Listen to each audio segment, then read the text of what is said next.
Hello and welcome to Hexed Encountered. I'm Joe.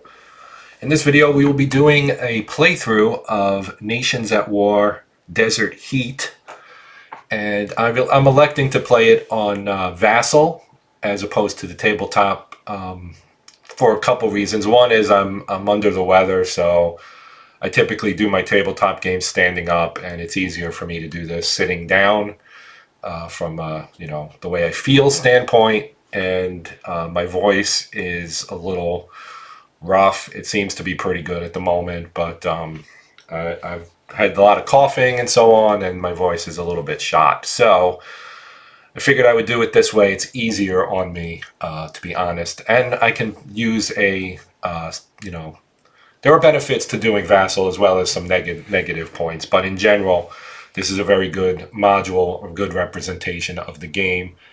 And so I elected to use this. So we have a multi-map scenario. It's two maps. It is the Aussie Hold The Line scenario. And it takes place January 24th, 1941 in Mekili, Libya.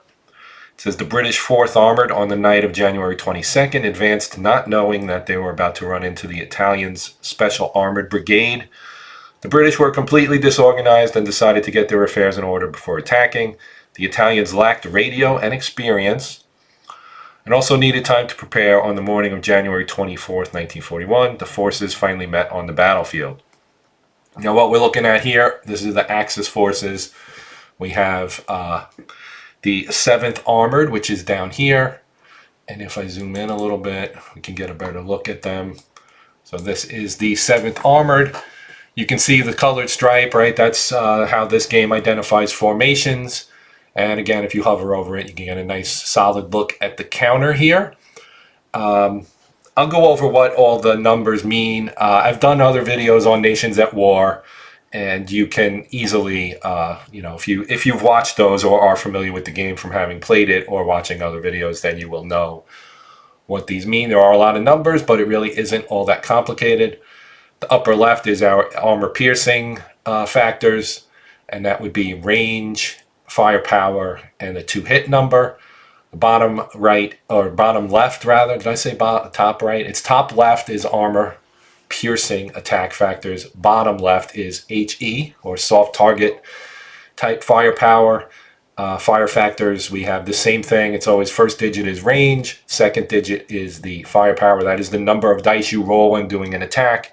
And the number, the 6 there, that is the 2-hit number, so you would need to roll a 6 to hit. These are particularly accurate tanks, the M1340. This is an Italian tank. You can see there, hopefully, that it says 7th Armor right there on the orange stripe. The 3 in the center at the bottom, that's their movement factor. The numbers in the bottom right corner are their assault ratings, and in the upper right corner, the 2-6 is its defensive, its armor factor. You roll 2 dice and need a 6 to negate hits. So the system of combat in this game is very straightforward, and that is basically what everything means on these counters. Obviously, there are other types. Here we do have a headquarters unit. There we go. Double click. See? Okay, there's the HQ of the 7th Armored. That's its morale rating. It has a movement factor. This is its command range. So everybody has to be within 4 of this unit, basically. And then this number up here is the 2 here, the 2 on the die. That represents the leadership rating. And we'll get into what impact that has while we're playing. So that is one of their units. They were instructed to set those up. And it's true for the other unit we'll look at here in a second. We have to set them up. On map 11, we have map 11 and 14. 14 is to the right. This is a lengthwise kind of thing. North is up. So this direction, top of the map, that's north. We'll be going north here in a second to look at the other unit, being the 2nd Bersaglieri. So that's these guys up here. They also have an HQ unit, right? So their color is green. Right? They also have a leadership rating of 2. Their morale is 5. Morale is by formation, and these are all in the same formation. You can see they all say 2nd Bersaglieri there, or 2nd Bers.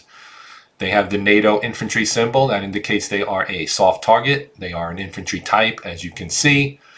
Their AP firepower isn't great. It's they have a range of 1. 2 is their firepower, and 6 to hit for HE rather. In the bottom left, we have 2, range of 2, firepower 2, to hit is 6, movement factor 3. They are decent in an assault, 3 dice and a 5 to hit number. That's not bad. So we have 4 of them, 4 platoons of infantry. And then for support, we have 3 firepower, 4 to hit HE fire missions. So that would be artillery, off-board artillery. We have 1 of those we can use in this scenario. Now let's go to the right and take a look at the opposition forces. They are on map 14 here, and they are British. It is the 7th Royal Tank Regiment, which was instructed to set up within 2 hexes of hex D5, which is this guy right here. Now we do have some terrain here, and that type of terrain is Hamada. So that gives a defensive bonus of 1, and movement cost is 1 for soft targets, which these guys are not, they are armor, and 2 for hard targets. So it's a movement cost of 2 to cross through there. We do also have a road there, and they if they stay on the road, it's a cost of 1, and it cancels the movement cost of any other terrain in the hex. So when they cross through, you know, Hamada, for example, they will negate that cost. So here are our Valentines. All right, so their armor piercing 426. That's pretty decent, I guess. The 6 is a tough one because you have to roll a 6, but you know, it is what it is. Their range is only 4. 225 for HE, 3 movement factor, 1.5 in an assault, and 2.5 armor rating. They have, as you can see, 5 of these. Their headquarters is right here. Their morale is a 2. Their morale is a 6, sorry. And you have to roll that number or less to pass a morale check. They give a 2 leadership rating. Their command radius is 4. So everybody here is in command radius, and their movement factor is a 2, which makes them a little bit slower than the units with whom they are traveling. They always have to be with a fighting unit, so they will have to stick with one of these Valentines, which means one of those Valentines is only going to be able to move 2. So that is that. Now, as is the case, this is a chit draw or a card draw game. We will be using the old school chit draw method. We have a nice little pop-up window here for that. Here is our cup. Right, we have 2 end turns in here. We also have a dust marker, and I'll talk about what effect that has when we draw it. We do not have any chaos in here. We do not have any air support. We also do not have any designated formations. So this is a pretty simple, straightforward. There's also no fate. Neither side has any fate in this. One other thing I wanted to mention, the British will get some reinforcements on turn 2. And if I bring my turn track in here, you can say I put them on the turn track when they appear. That's their formation marker, which goes in the cup. That is the 1st Dragoons. They enter on turn 2 via hex K11 on map 14. That would be, let me move these guys out of the way. Here's K. K11 is down here. It's a road. So they will come up the road. They have a headquarters unit, 6 Mark IV tanks, 3 Crusader tanks that are attached from the 6th Hussars, and the 1st Dragoon formation marker that will go in there. The British have 4 artillery fire missions, and just like the Italians, it is a firepower of 3, and a 2-hit number is 4. So, the first thing we have to do, as I mentioned, now technically the first thing we would have to do is remove markers, this being the first turn. That's not necessary. Second thing we do is check command status. I set everybody up within command so I know they're good. Third would be perform rallies, which we do not have yet, but we do need to pull a marker to know who we're dealing with. So we just do a draw chit right here. And the activated unit is the 2nd Bersaglieri. All right, so we'll just head over here. And that's these guys right here. Now, they're not going to do much, but maybe we should use, well, we'd have to talk about line of sight and they don't really even have line of sight, so we can't actually do a fire mission. We have orchards here. Orchards have they are degrading terrain, so they would degrade by 1. Hamada is also, or Hamada Hill, I guess, but that's not Hamada Hill. Blocking terrain, oh, it's degrading. So you do have 2 degrading hexes here. So that would block some of the view to some of these guys. So I've already put these guys in what I consider to be pretty good defensive positions. We do have the orchards here. The British, to actually win this scenario, I didn't mention this, they need to control all the town hexes. So I've got my infantry in the town with an eye towards holding the town and making them come in there and fight us. The town gives you pretty decent defensive bonus, 2 for soft targets, which of course infantry are. 1 for hard targets, which is why I elected to put the infantry and not the tanks in the town. The tanks will have to slug it out with the British armor out in the open terrain, which won't go well for the Italians. Their armor is not quite as good as the British armor.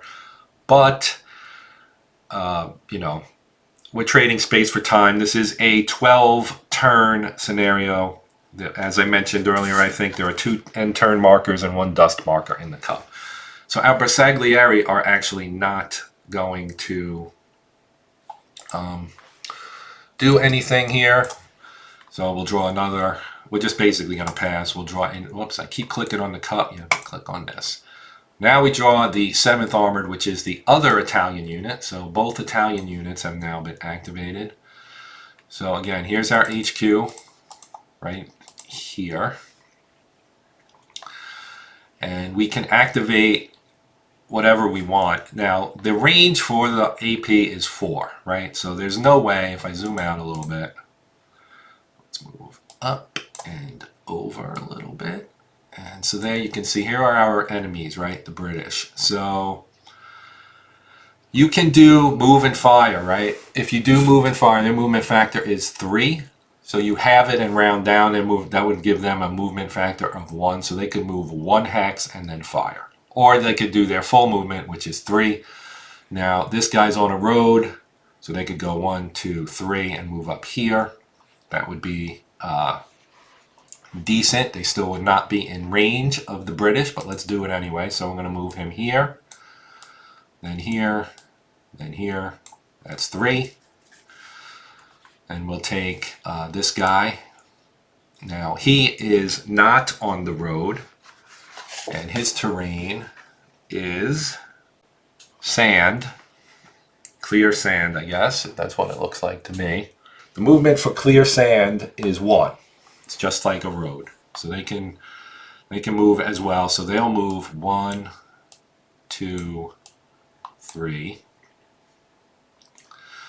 And we'll take this guy and we'll do the same. We'll go 1, 2, 3.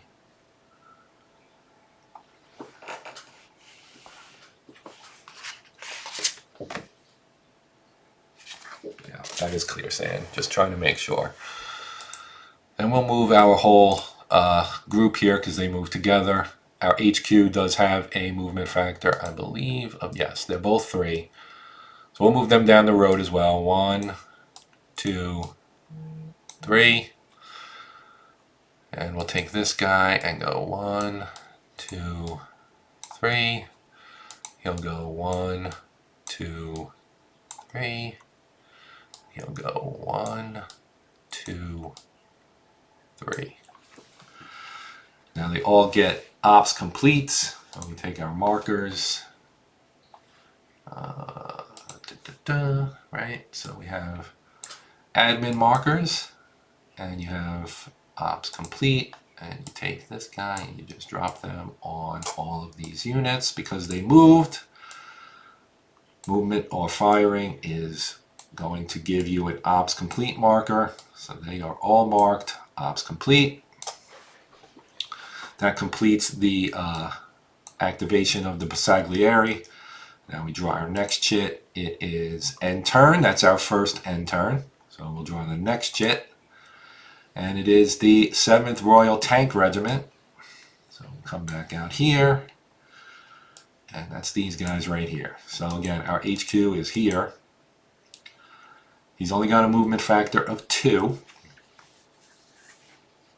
So let's move our tank. Do I have? I have two. I have 2 tanks here actually.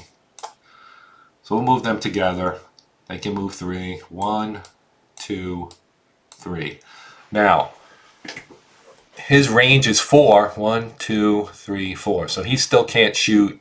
Neither of these guys will be able to shoot at each other probably until turn 3. But we're going to move up anyway. So let's take this guy and do the same thing. 1, 2, 3. 1, 2, 3. I'll move these guys 2. I'll just go 1, 2. We'll take off-road here, and then this guy will go 1, 2, 3. Which it could have been 1, 2, 3 that way as well. They'll also all get ops complete. Like so. And we will draw our next formation, or chit rather. And it is the other end turn. So that ends the turn. So everybody did get activated. If you get a sit, we didn't get the dust. The dust is the only one that didn't come out. But what we'll do here is we're going to return to the cup. Everything goes back in the cup. It's quick and easy, right? But if you have a formation that does not get activated, you basically, let me move this back. You pull it, basically it stays in the cup, and you take one of the end turns and you put it, if you're held by, it says Germans, but it's Axis, so we'll use that for the Italians or the Allies, right? So if there's 2 end turns in here, if the British had a unit and the Germans, or Italians in this case, also had a unit that was not activated, each would get to hold an end turn. And then once the unit was pulled from the cup and activated, that end turn would go in the cup. So that gives a guarantee that every unit gets activated, at worst every other turn. Alright, so let's advance our turn marker. So I'm going to go to turn 2. And that means this guy is going to go in the cup. So I'm going to drop him in the cup, off map. We are on turn 2. And we'll move this back off screen here, just to keep things neat and tidy. Now we can remove our markers really easily by clicking this button. Remove ops complete. Right, so we go back to the top, unit formation, marker removal, check our command status. All right, so let me remove the movement. I think you can do that. So check command status. We know these guys are good. 2nd Bersaglieri did not move. Their HQ is here. Their command radius is 4. Obviously, these two are adjacent, and this one's only 2 away. Down here, our HQ is here. Their range is also 4. 1, 2, 3. So he's in range. He's also in range at 3. Adjacent, adjacent, adjacent, and 2. So good. And on this side, here's our HQ. Right? His range is a 4. 1, 2, 3, 4. Still in range. So everyone is in range. And now, I mean, you're supposed to kind of do this for each formation as I activate. I just do it, you know, at the start of the turn, so I know if I have to deal with anything. Basically, when you're out of command, you roll against your morale rating, and if you pass the roll, you can activate. If you don't, then you're marked ops complete, or out of command rather, and you cannot activate. All right, so we'll move here. We'll draw our next chit, and we got the 2nd Bersaglieri again. I don't know what happened there. All right. So we drew the 2nd Bersaglieri. We had a little glitch there. That's one of the problems with playing a computer version, I suppose. So again, we have the Bersaglieri. I am not going to do anything with them. Let me bring this guy back over. We'll draw another chit. And we drew an end turn. So we will draw another chit. And we drew the 2nd end turn. So here you go. We drew both end turn counters, right? So the Italians and the British both, I wish it would not do that. The Italians and the British both will put the end turns on their hold boxes like so. And we put the Bersaglieri back in the cup. Like that. And then we're ready to start turn. Oh, this is interesting because the British actually have two. Because they didn't activate either of their units. They have their reinforcements that are coming in at the bottom of the map over here in U11, which is really far out here. I'm sorry, K11. I don't know why I said U. K11. So they start here. So they didn't get activated either. So what I'm going to do is I'm going to remember that there were 3 units that were not activated. And this end turn marker is not going back in the cup until both of those British units are activated. So we will move our turn counter to turn 3. And I'll just do that off camera, and it's fine. Obviously, you guys are following along. You know this is turn 3. So we will, again, draw our chit, and we get the 7th Royal Tank Regiment, which is this guy up here. Let's zoom in a little bit and move over there. And I'm starting to have some glitches here. Oh, they're on the other map. That's why. These are the back. Yeah, there we go. All right. So if we move these guys over, now again, we have 1, 2, 3, 4, 5. If he moves up 1, let's just see if we can do a move and fire. If he moves up 1, he's here, right? 1, 2, 3, 4. No. 1, 2, 3, 4, 5, 6. It's actually 6. I don't know why I counted only 5. It's actually 6 because you have to count the target hex. That's what I did not do. All right, so they can move up 1. They can move 3, which will definitely put them within range, and then the Italians could do op fire if they want to. So let's just take a look at how that would work. So let's take this guy here and go 1, 2, 1, 2, 3, 4.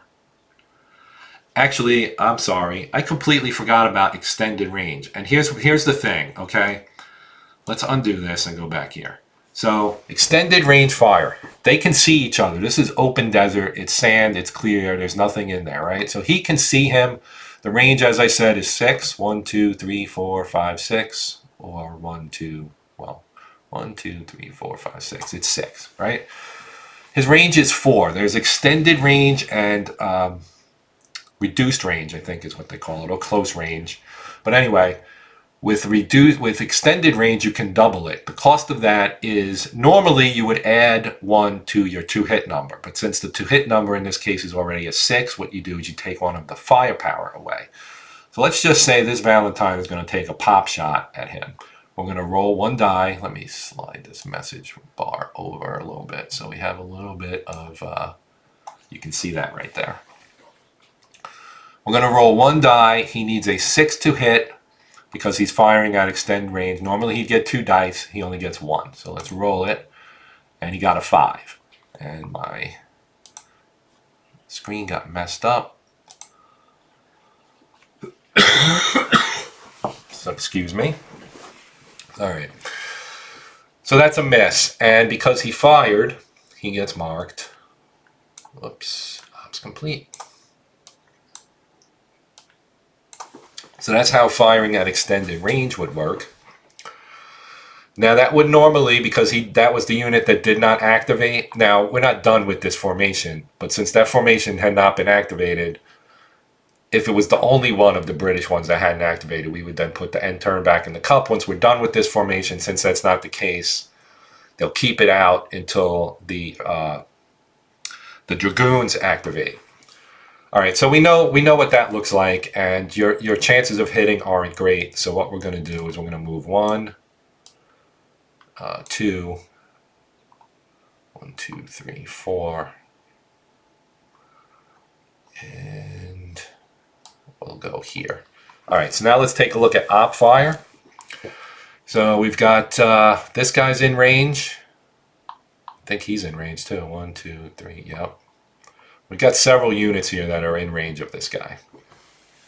So let's just say this one here is going to take ops fire. So opportunity fire works pretty much the same way as regular fire. Okay, so we're going to have him fire, like I said, op fire at this tank. So the way this works, it's just basically fire, except of course he's the non-phasing player, right? He's the non-active formation. But he'll still get marked ops complete. So he's within range, so it's, he's within 4, so this is normal range. He's not close enough to be reduced range, which is half of your range. So in this case, if he was within 2 hexes, so if he was here, he would actually get a bonus, and his to hit number would become a 5. But because that's not the case, this is just normal fire. We're going to roll 2 dice, and if either is a 6, that will be a hit. So let's do that. We're going to roll 2 dice. Neither of them is a 6, so we missed on both, and we mark him ops complete. And that's it. We also need to mark him ops complete because he moved. And we'll continue here. Now we have our HQ unit underneath. Oh, these are both Valentines. Sorry, the HQ units over here. I forgot I have these guys stacked. Now another thing about the stacking, the limit is 2. HQs don't count towards that limit, but you can't have 2 HQs in the same hex. So you can have 3, 2 of them units, one is the HQ in 1 hex, or you can have 2 units in 1 hex. That's pretty straightforward, simple stacking rules. So let's see what we want to do with these guys, right? So we have, again, 1, 2, let's see. You can check line of sight as well. Now, terrain is considered to be the entire hex. So this hex right here is Hamada, which is degrading terrain. So any line of sight traced through any combination of 2 or more degrading terrain hexes blocks line of sight. Terrain in the attack or defender hex never affects line of sight. A single wreck marker does not block line of sight. Okay, so we don't have any wrecks yet, but there is a line of sight tool up here, right here, right? So if we wanted to do line of sight, we could do like that, and it would show us. And again, it's a little glitchy here.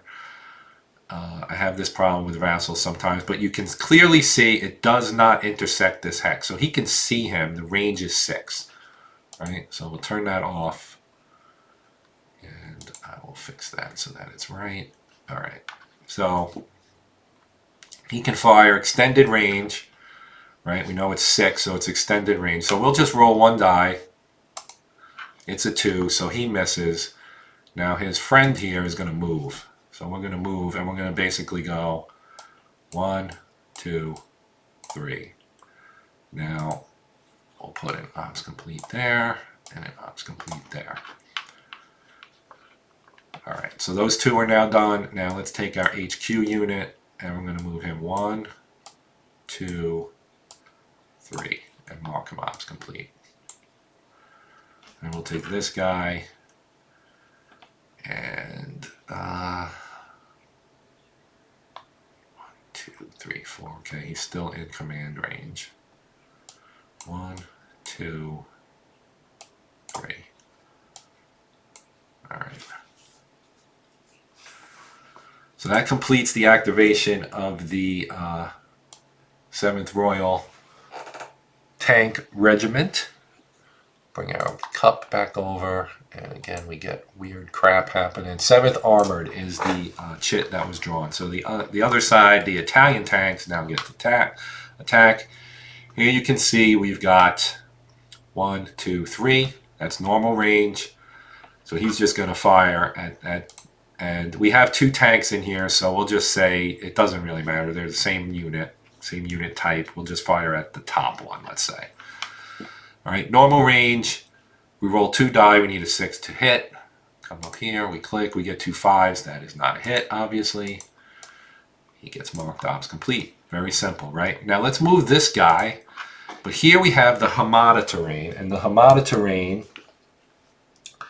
is a movement cost of 2 for an armor unit. So we're going to move him up in here, and we're going to stop. And I'm going to mark him ops complete. Then we're going to take this guy, and we're going to move him 1, and we're going to do a move and fire, and he's going to attack this stack as well. So he'll just move here. Now he's doing a move and fire, so that's a little bit different than regular fire. I just realized that this wouldn't work because, all right, he was here, he moves up, that's 1, which is fine. But the way move and fire works is you reduce the number, reduce the firepower by 1 and add 1 to the hit number. Now, it only has 2 dice for firepower, so we reduce that to 1. It becomes 1. We cannot add 1 to 6. There is no way to get a 7 on a single die roll. So you would then subtract from the firepower again, which would make it a 0. So basically, he can't do a move and fire.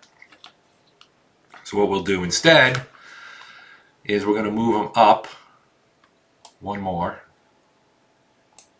and we're going to stop there. I'm just going to put an ops complete on him.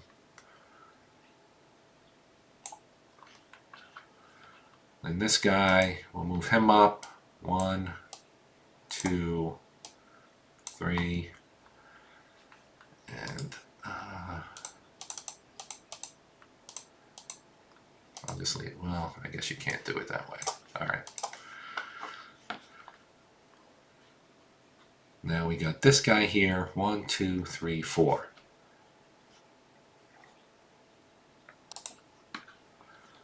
Okay, so here we have 2 units again. Let's try and fire at them again. Now these guys here, we have the HQ and our one of our M1340 platoons. We're going to fire at this guy. Now you may wonder, we have a unit right here, right? That's a friendly unit. We can fire through them. Line of sight is not blocked by units, so you can fire through them. Now, because we have an HQ, that's going to actually affect the fire here because their leadership factor, as you can see there, it's the die and it has a 2 on it. So in this case, our HQ in this hex, right, will have the impact of adding 2 dice to the firepower. So this M1340's firepower that is normally a 2 will actually become a 4 when it fires at this guy. So I'm going to get to roll 4 dice. And it didn't matter because we still didn't roll a 6, but you can see that that is a pretty cool impact of the headquarters there. So that leaves us with 1, and we're going to move this guy. So let's go 1. Well, we can just move him through, actually, I guess. And you can only use that once per activation. So if he was stacked with 2 units, he could only give that bonus to 1 of those 2 units. Let's just move this. Well, let's do this. Let's go 1, 2, 3. We'll do that. We'll go 1, 2, 3. All right. So he stops here. He gets marked ops complete. That finishes their activation.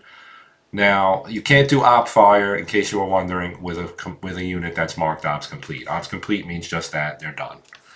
So let's go back to our cup and draw. And we get the Dragoons this time. So that means this will go back into the cup. And the German one goes back too, I think, because the one they didn't activate was the tanks, I believe. I'll put that in there. All right.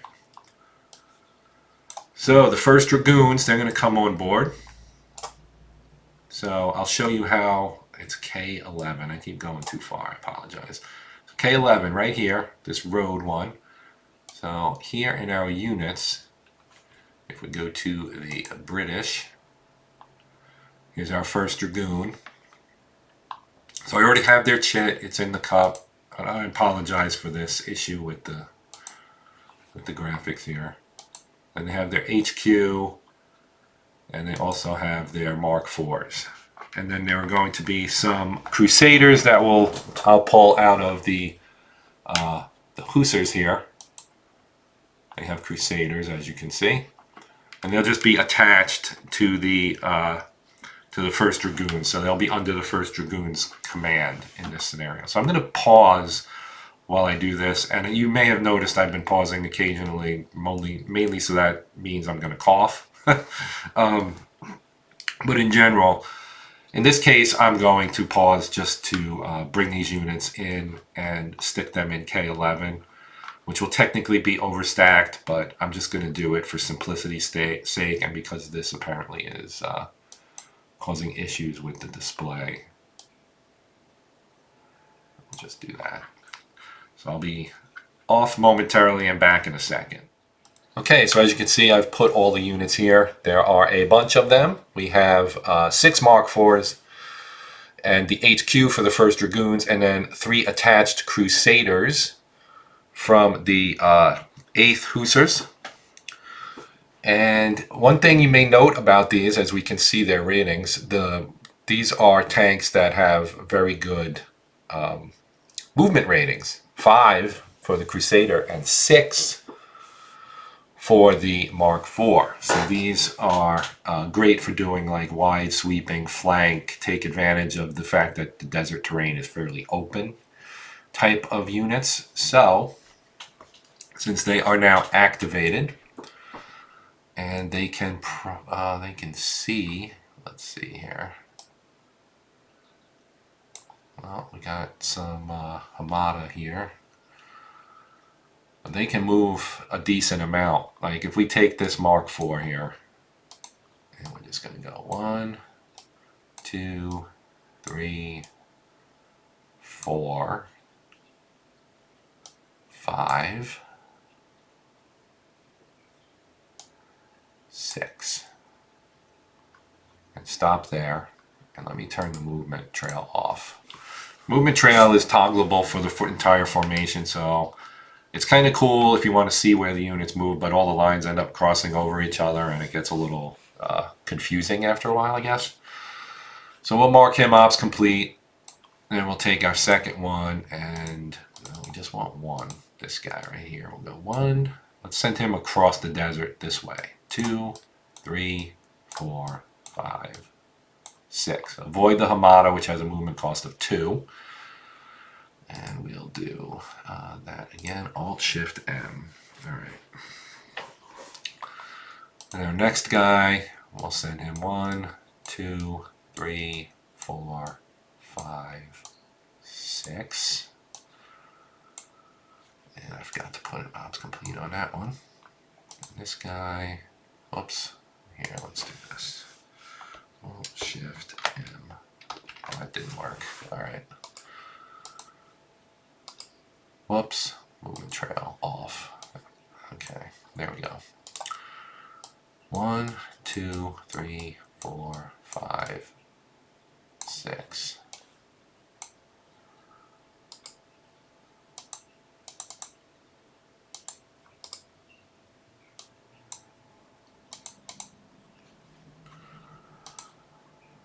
One, two.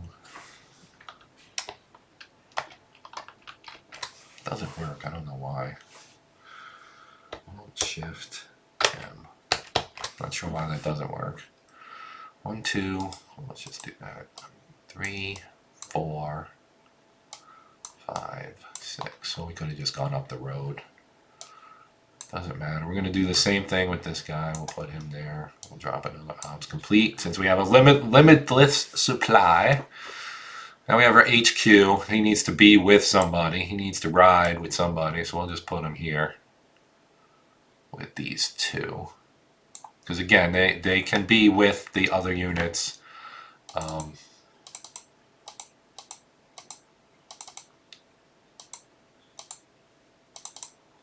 There. Whatever. All right. Now our Crusaders, they only have a movement factor of 5. So we're going to send one down the southern edge here. So that's 3, 4, 5. Take care of that. 1, 2, 3, 4, 5. We'll mark them both ops complete, and then we'll go 1, 2, 3, 4, 5. That wraps up that unit, and we only have the Bersaglieri, I believe, left. Or actually, they were already activated, I believe. No, they were not. Okay. All right, let's draw our next chit out.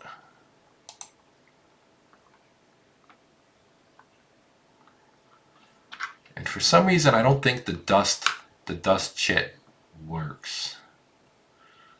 Maybe it does, I don't know. But we drew the second Bersaglieri. You'll have to take my word for it, it's right there. So again, they're not really going to do anything anyway, because they don't want to leave the town. We don't have anything we can really do with them yet, because their range is short. They could, in theory, do an artillery attack. They can see some of these, like this guy here. This is clear terrain all the way through, so he could see him, and maybe even see him. And if he can see this hex, then he could do a. If you do an artillery strike, it hits this, and you say you have your target hex. It will hit that hex, assuming it actually does hit, because there's a possibility if you roll a 1, it won't hit, and it'll be ineffective. But if you roll a 2 through 6, it hits this hex, let's say. It would also hit all of the 6 surrounding hexes. So we would be able to put artillery on all 3 of these hexes. The issue really is that these are armor, but we don't have any British infantry in this scenario anyway, so we may as well do it. Let's there's my line of sight tool. We have to make sure that he can actually see. This is all messed up. It's here. The range is 10. It looks like it does not nick that corner. I mean, it barely does. That's almost like a spine situation right there. So I would say he can actually do that and drop it here. So let's do that just for the sake of saying, well, let's see how an artillery strike works. Let me turn this off and then do this again so that we can fix that. This is annoying. I apologize. I wonder if it's caused by the fact that this module is actually older, because created in a previous version than the version 3.7.14 that I'm running of Vassal here. But anyway, artillery strike.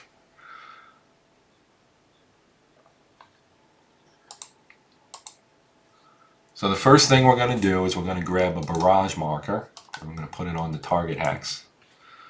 All right, and then we roll. And we roll first to see if it actually hits. So we roll first 1 die, and if it's a 2 through 6, it's on target. If it's a 1, it's ineffective. And look at that, it's a 1. So in that case, we can just take this guy out of here and just delete him, because that did not work. Now, if it had been a 2, God, come on. If it had been a 2 to 6, we would have then rolled 3 dice with a 2-hit number of 4 for I would only roll for these 3 hexes because they're the only ones that would actually be impacted by it. And because it's armor, they would get 1. They're in open terrain, but they would, because they're armor, they would still get a 1 die roll, defensive die roll with a save number of 5 or 6. But that did not happen. The Italians wasted their fire mission. The British still have 4. But that ends the activation of the Bersaglieri. And I don't ever mark these guys ops complete. And on spawning for artillery, you don't get marked ops complete. So just for the sake of knowing that. Then we will remove ops complete. We will go to turn number 4. Like so. And we will resume. So the first thing we do again is I have to put all my chits back in the cup.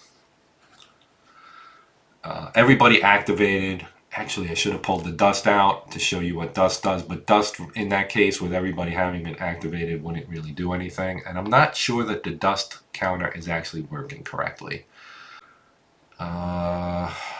Well, I don't know what to do about that. If I hit return to cup, the dust counter stays out.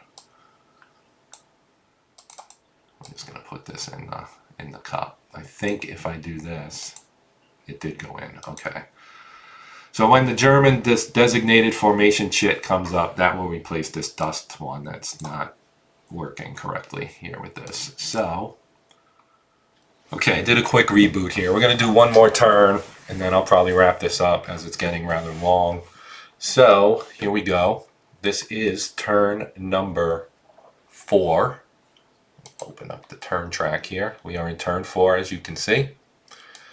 Now, we also have our formation draw cup. And in here, we should have all of the formations that we need. So we're going to draw our first one. We get the 7th Armored for the Italians. So that is our active unit. Now, we know we used our artillery barrage. So all we're working with here are our units. So they have a range of 4. This guy is within 2. 1, 2. That's reduced range for this guy, and there are actually 2 units here. They're both M340s. So we can fire both of them. Now again, you need to check all your command status. I believe everybody is still good. Our HQ for the Valentines, I think, is here. Yes. Their HQ, I think, is here. Yes. And his range is 4. 1, 2, 3, 4. So that's good. We know everybody else is closer than that. In this case, 1, 2, 3, 4. He's also good. So we're just going to continue here, and we've got 2 of these guys, as you can see. Let me zoom in a little bit, get a better grip, better picture or so, right? A little tighter, so you can get a nice clean look here. Range is 2. This is desert terrain, clear sand. So we're just going to fire at this guy. Because we are within 2, that is half of our range. That makes it reduced range. And at reduced range, you gain a +1 to your 2 hit number. So that means it will be a 5 to hit instead of a 6. So we'll fire the first one first. You have to do them separately. Now you have to select the target. We'll just say it's the top one. They're identical. It doesn't really matter. So we will roll 2 dice, and we got a hit. We almost had 2 hits, but we did get a hit. Now they get to save. They have 2, 5. They don't get any bonuses because they're sitting on a road and it's in the desert. So it's pretty simple. So they need to roll a 5 to negate a hit, and they do not. So they take a hit, which means they get a disruption marker. Let me take a, whoops, I have a bad habit of doing that. We get a disrupted marker, and we put that on him. We put an ops complete on this guy. And then we'll activate the other one, and he will fire at the other unit, just to be, whoops. This will fire at the undisrupted one. We know what we're doing. It's a 4, 2, 6. Again, he needs a 5 to hit. You know, he's rolling 2 dice. He gets a hit. Now they roll again. They need a 5 to negate, and they negate. So both of these are now ops complete. One of these guys is disrupted. I'm going to put the other one on top, I think, if I can. We know one's disrupted and one is not, right? All right. Both of these guys are done. Now we have this guy. The range for him is 1, 2, 3. Why not take a shot? We'll take a shot at the disrupted guy. He only gets to roll. He gets to roll 2 dice, but he needs a 6 to hit. He does not get it, so we'll mark him ops complete. Same thing for this guy. We'll attack again. He gets a 6. Now we'll roll here. And we'll say he's shooting at the undisrupted, just to kind of keep things simple. So again, it's a 2 and he needs a 5. 2 dice and he needs a 5. He does not get it. Now both units are disrupted. That makes it nice and easy for us. We mark another one, ops complete. Now this guy, 1, 2, 3. Okay, so now what I'd like to do is show assault. So we're gonna, this is probably not a great move, but we're gonna try it anyway. We're gonna have this guy assault this hex, okay? So there are 2 tank platoons in here. This is a single Italian tank platoon. If my HQ was stacked with it, that would give it a bonus, but we don't have, that is not the case. So to do an assault, you simply move 1, 2, 3. You have to have the number of movement points available to get into the assaulted hex, which he does. So now that he's in here, we can see in the bottom right corner is his assault factor. It's 1 die and a 2-hit number of 4. Okay, now the Valentines are both disrupted, so their 2-hit number of 5 actually becomes a 6. Even if it was a 4, it would still become a 6 because they are disrupted. So they will each get to roll 1 die as a counterattack. We roll the attacker first, so we'll roll 1 die, and if it's a 4 or higher, it's a hit. It is a 1. So they did not hit. Now we roll the counterattack. Each of the 2 Valentines will get to roll. 4 for the first, 2 for the second. No hits took place in that assault. So because no hits were scored by either side, that's the same, which favors the defender, means the defender essentially wins the assault. So our M1340 bounces back to the hex from which he entered. He gets an ops complete. Now, one thing I have not been doing, and I'll just bring it up here, even though it's not a ranged fire attack here, is that the acquisition. The reason I haven't been doing it is because these units have been moving, and that basically negates it. So let's say this guy attacks this guy, right? So he fires at him, no damage is done. You would put down an acquisition marker, such as this, right? You would put that on there, and you would also put one on this guy, right? So now they're basically locked on each other, essentially, and there would be modifiers for that. But once either situation changes, so if either unit moves, the acquisition goes away. Now, one thing I could have done is done opportunity fire with this guy or this guy when he moved up, but I elected not to because I want to be able to move these guys, right? And there's this guy up here as well. So I want to be able to move these guys when that unit activates. And of course, if you take opportunity fire, you are marked ops complete. So what we're going to do here is I'm going to take these 2, and they're going to go 1, 2, 3, and stop there. And I'll mark them ops complete. The reasoning for doing this is that now they are stacked together, both these units.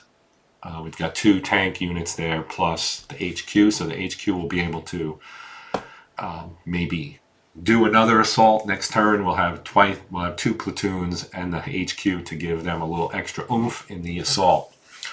I'm going to move these guys into this Hamada text. Into the Hamada hex and stop there. Now they can fire, but to be honest, well, we can do it. So we'll do a move and fire. So they'll move here, and then they'll fire at. Let's fire at this guy, I guess. So they get one die, and they get a 6. They need a 6 to hit. They don't get it. It marks ops complete. Again, I could have done op fire with these guys. Chose not to because I want to be able to move them when I draw their chit from the cup. So that ends the activation for the 7th Armored. So let's pull our next chit out of the cup here. And we get our first end turn. And we'll draw again. And we get the 2nd Bersaglieri, which I know I'm still not going to do anything with them. So I'm just going to draw the next chit. And we get our dust, the designated formation, which is standing in for our dust counter here. So let's talk about what dust has, what the effect of dust is in the game. So basically what it's going to do when firing at a unit that is marked ops complete, meaning it has done something, or firing at a unit where the line of sight goes through a hex of a unit that is marked ops complete, the firing unit suffers a +1 to its 2-hit number. If the 2-hit number is already a 6, then it reduces the firepower, whether it's AP or HE, either way, by 1. And if this reduces the AP or HE firepower number to 0, then that unit cannot fire at all. If the line of sight is traced through 2 separate hexes where units are ops complete in each hex, that line of sight is blocked. So what the dust marker does, once you pull it, it stays in effect until it gets pulled in the subsequent turn. So for the rest of this turn and until we pull it next turn, assuming we do, and it doesn't get held. It's not it's not like a formation where you would hold an end turn marker out until it shows up. It either shows up or it just stays in the cup. It's fine. So for the rest of this turn and part of the next turn, you're going to have the effect of the dust here. So if and when the British fire at these guys who are all marked ops complete already, they're going to take a DRM, basically. Well, they'll get +1 added to their 2-hit number, which on our Valentine's is already a 6, so it's going to reduce that to a 5. Reduce their firepower from a 2 to a 1. They'll roll 1 die instead of 2. All right. So now we know that. We move on. We draw our next chit, and we get the 7th Royal Tank Regiment. So that would be our friendly fire. Man, I am tripping over my tongue. My mouth running ahead of my brain again. That would be these guys right here, right? So let's try to rally these two. So our headquarters unit is right here. And morale is a 6. We roll 2d6. If it is a 6 or less, the unit rallies. So we'll do that. And it's a 12, so that one failed. Now we'll do the other one, and it's a 6. So one failed, one did not. So in that case, see, I can't put one of them up top. And as soon as I do that, the disrupted stays on there. So I kind of have to remember which one is which, because I don't think you can reorder these. Yeah, we can't reorder them. So one is disrupted, one is not. All right, so that these guys are, they took a rally attempt. So that completes our rally phase for these guys. We know one of them is now no longer disrupted, the other one is. So we go to our fire missions. So an interesting thing here, we have 1, 2, 3, 4 hexes with German units in them. We obviously have eyes on these guys, so we're going to do a British barrage right here, which will then of course affect all 4 of these hexes, and they contain several Italian units, so this could be very good for these guys. So what we're going to do is we are going to put a barrage marker, whoops, right here. We roll our die. If it's not a 1 and it's a 2, so it hits. Now we do our firepower check, and they get, as per the rules, let me find, I turned my page here. Yeah, there it is. All right, they get 4 of these. It's a 3-4, so you roll 3 dice, you need a 4 to hit. So I'm going to roll 3 dice, and we get 1, 2 hits. We'll start here, I guess. I forgot to designate that first. We'll start here and go clockwise and end with this one. So there's 1 unit in here. We've got 2 hits. He gets to roll 1 because he's in open terrain, but actually he is in Hamada, I believe. No, this one is, right? Or is this guy? Let me see. No, that is Hamada. So Hamada gives them a defensive bonus of 1. So he actually gets to roll 2 dice, but he needs a 6. And he does not get it. So he takes a hit. He takes a, he's disrupted. And he is also reduced. So now if we look at his counter, the center is white. He's now reduced. You'll notice his combat factors have also been affected by that. His firepower. He lost 1 in each of his firepowers. So that is, he's also now, unless he recovers, he's also 1 hit away from destruction. So the barrage did its job there with the 2 hits. Now we'll check this hex. We roll 3 dice again. We get 1 hit. Now he's in clear terrain, so he just rolls 1 die, does not get a 6, so he also gets disrupted. Now we'll come here. This one has 2 units. So again, we're going to roll 3. It affects the entire hex. You only roll once. Roll 3, 1 hit. So now we'll check this guy. He gets to roll 1 die, and he gets hit. So we'll disrupt this one, and the other one will be unaffected. All right, so we have 1 disrupted here. Now the last one is this guy here, and he's got 2 units and the HQ. So again, we roll 3 dice, and we got 4 hits, or 3 hits rather. 4. We needed 4s. We got 3 hits. So this is going to be fun, right? So they don't get any bonuses for terrain. They are in clear, just like these 2 were.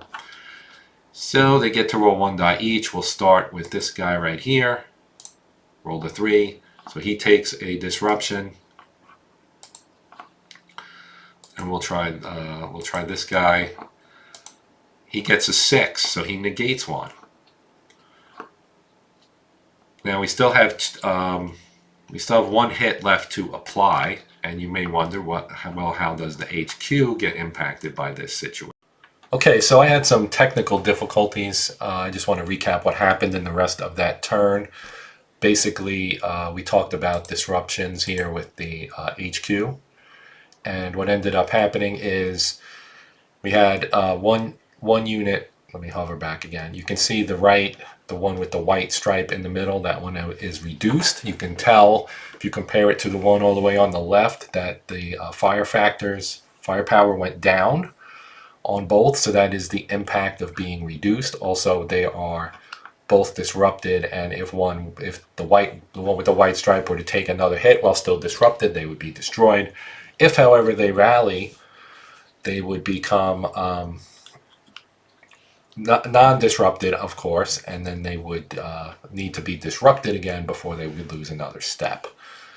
As for the HQ, which is what I was going to be talking about, we rolled there, and on a roll of 1, on a 1d6, the headquarters would be reduced. And an already reduced headquarters would, of course, then be eliminated. We did not roll a 1. I believe it was a 2, if I remember correctly. So that is where we stand there. We ended up moving everybody else up, essentially. So these were the final positions of the British units. They're all marked ops complete, of course. Now we drew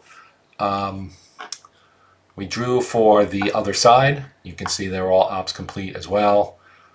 And we ended up drawing both end turn counters before the first Dragoons were activated. So the British will start the next turn with an end turn marker in the hold box, which means that they don't have to put that back into the cup until the first Dragoons are activated. Therefore, the first Dragoons are guaranteed to activate in our next turn. So that was going to be the end of the video anyway. This was the last turn I was playing. So I do want to thank everybody for watching. Please consider liking, sharing, and or subscribing. Of course, if you have any comments or questions, feel free to post them, and I'll do my best to reply. Thank you for watching and putting up with me while I'm a little bit under the weather here. I am doing my best, and I will likely play part 2 of this scenario in Vassal as well for the 3rd game of the month, assuming I can get to it, which I think I will. I'm not going to announce what that is yet, but that one I probably might end up playing that on Vassal as well. But we'll see how I'm feeling later this week when I get to that. So, as I said, that's it for this one. I'm Joe. This is the Hexed Encounter channel, and it is Tanktoberfest. But as always, until next time, happy gaming.